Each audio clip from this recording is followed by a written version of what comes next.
Good morning, it's Ellen Bergen here, Tech Manager of the National Rural Touring Forum. Sorry, the coffee hasn't quite kicked in on day 3 of this marvellous conference. It's my pleasure to introduce the other fabulous Ellen Renton, for your welcome poetry. Hi everybody, thank you, which hopefully will have some kind of resonance for the day ahead. We'll get you thinking about those relevant topics. And so the first poem I wrote in early stages of lockdown, around sort of April time, I think. And I thought I'd read it as a bit of a reflection on that time, even though maybe in some regards we have not that much has changed since then. It feels like a lifetime ago in a way. So this is a sort of reflection on the emotional confusion of that time. I keep thinking about falling. In my quiet moments sat reading or making sense of the radio. The ungraceful kind of way. Quick, gobsmacked skin. Panic to shoot the skies white.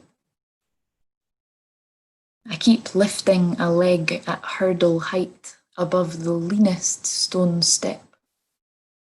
Afraid to stake my claim for a siren. I keep taking care at the request of others. I send my best, whoever she is, and turn my mood on the words that turned on me. I keep feeling guilty for a plume of blossom. I keep hearing news by accident, like for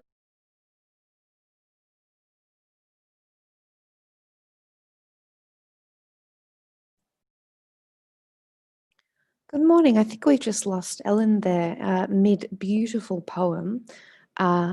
She's just coming back now. Ellen, sorry, we lost you there. Mid-marvelous poem. Let me just get you. You're on mute. Here we go. Hang on. Sorry, I don't know what happened there. No, I'm not sure what happened there either. But you were mid your beautiful first poem. I'm not sure where you'd like to start from again. Yeah, I can do that. Yeah, so sorry. Wherever it's up to you. No, we've got you back. We're all good. I was enjoying a beautiful poem. So take it away whenever you're ready. Take a breath. It is real life. Perfect. Second time lucky. Hopefully this one, we get to the end of this one. I keep thinking about falling. In my quiet moments, sat reading or making sense of the radio. The ungraceful kind of way. Quick, gobsmacked skin. Panic to shoot the skies white. I keep lifting a leg at hurdle height above the leanest stone step. Afraid to stake my claim for a siren. I keep taking care at the request of others. I send my best, whoever she is, and turn my mood on the words that turned on me. I keep feeling guilty for a plume of blossom. I keep hearing news by accident, like forever strolling into the setup of a joke at my own expense. I keep my hands in my pockets like I can't trust them.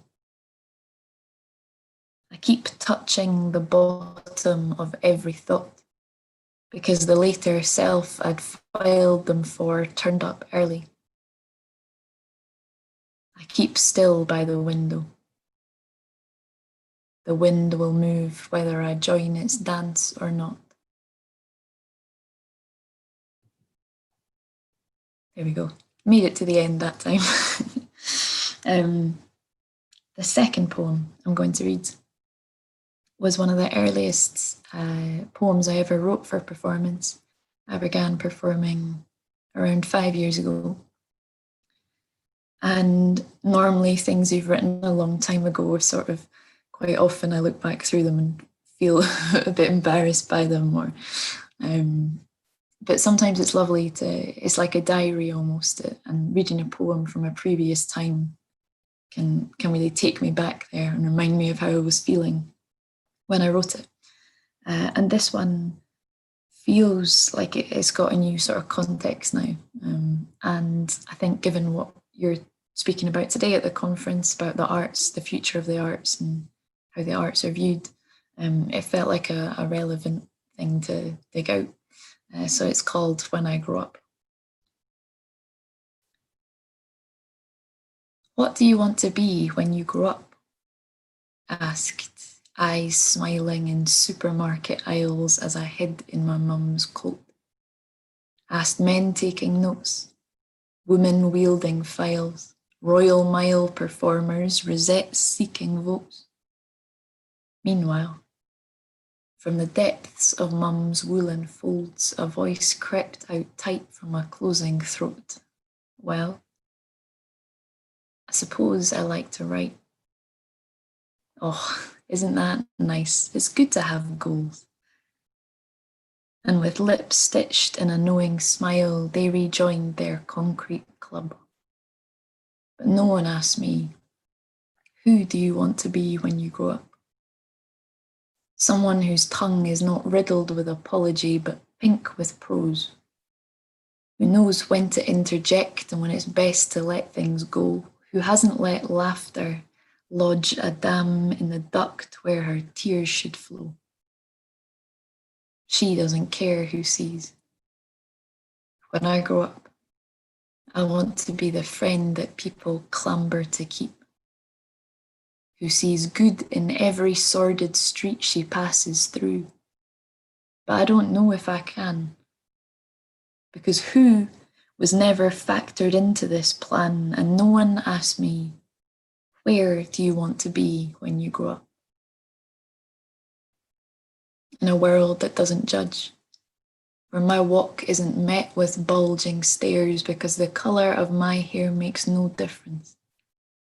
A world free of its flares and dissonance, where innocence isn't ruined as soon as we're out the womb.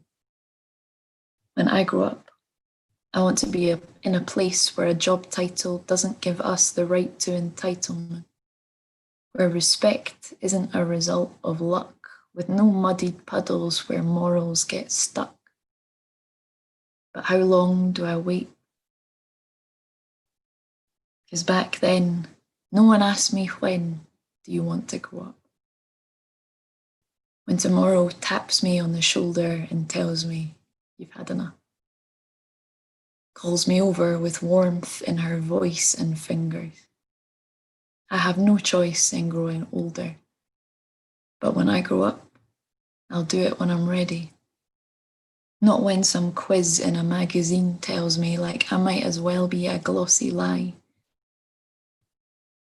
I'm just not sure I'll get to when. See, I have never asked them, why should I want to grow up? I'll slip time off my wrist and call its bluff. I will fight the ensuing flood. Because I suppose I like to write. And for me, that will always be enough.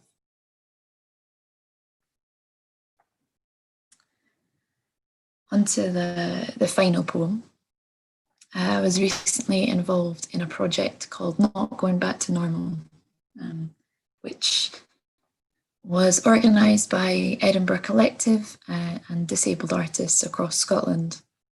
The aim behind the project was to discuss the fact that going back to normal, the way that arts were before the pandemic, doesn't necessarily work for disabled artists. We want to see things differently, to see things change.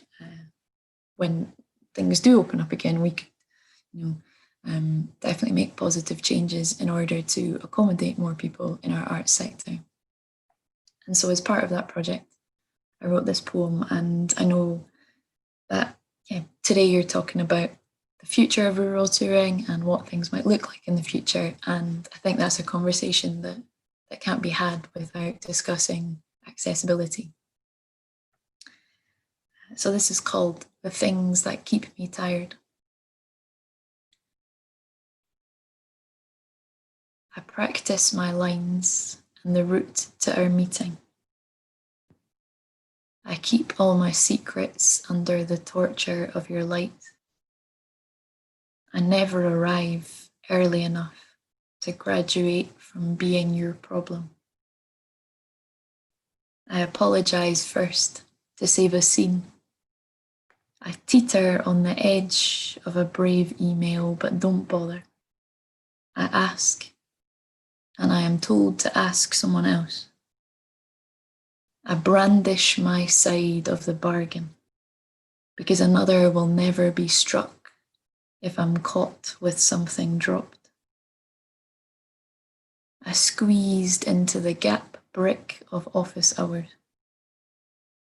I always keep a hairbrush in case you need me for a new poster or promise. I match my needs to your nuisance. I worry but say nothing. I get heavy-eyed but say nothing. I carry that anger I feel like stones in my pockets. Thank you very much for listening, and I hope you enjoy the rest of the day and the rest of the conference. Thank you. Thank you so much, Ellen. That was absolutely beautiful. And I just closed my eyes to envision your poem and we'd lost it. But there's so many gorgeous comments from the audience right now saying, we completely understand. So everyone has really enjoyed your poetry. Thank you. Everyone who's watching in Attendify, if you'd like to follow us to the next session with Paul Bristow, we'll see you there in a moment. Thank you.